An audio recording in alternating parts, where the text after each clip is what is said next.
Donc le projet Migration, c'est porté par la commune de Vinadio. On est en partenariat avec eux, avec 2 fondations italiennes et une troupe de théâtre. L'idée, c'est de parler de la route de l'immigration. Il y aurait un parcours qui remonterait toute la Valstour qui viendrait jusque dans la vallée de l'Ubaye. Et donc pour ce qui nous concerne, ce serait arriver donc au musée de Barcelonnette, visiter donc ce musée des migrations qui parle à la fois des migrations au Mexique, en Louisiane et bien sûr des migrations italiennes.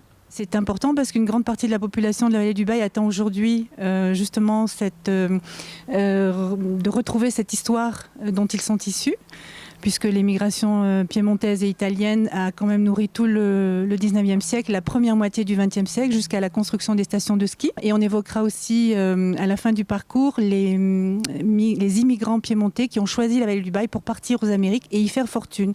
Parce que parmi les jolies villas de Josier, on ignore que une bonne partie d'entre elles ont été commanditées par des migrants piémontais qui avaient fait fortune au Mexique aux côtés des gens de la vallée de l'Ubaye. L'occasion aussi donc pour nous de rénover toute la véranda du musée et en parallèle de tirer aussi la rénovation totale de la villa avec la rénovation de la toiture. Donc on peut dire que ça sera un enrichissement du musée sur le thème de ces migrations.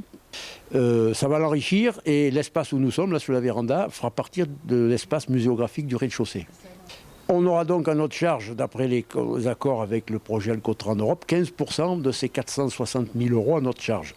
Et c'est à partir de là qu'on a pensé faire appel à du mécénat.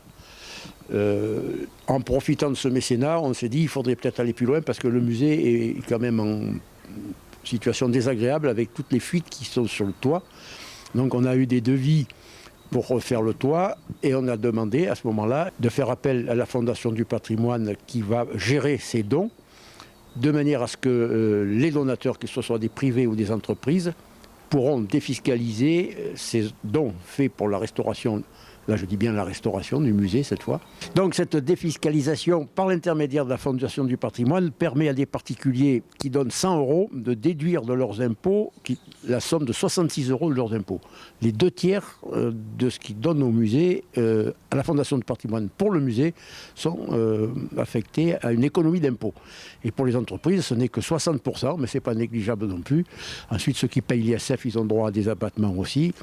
Donc l'intérêt de la Fondation du patrimoine, c'est qu'ils vont gérer tous ces dons, et on espère qu'il y en aura des centaines, je ne dis pas des milliers, parce que quelques centaines, on pourrait arriver quand même à nos 290 000 €.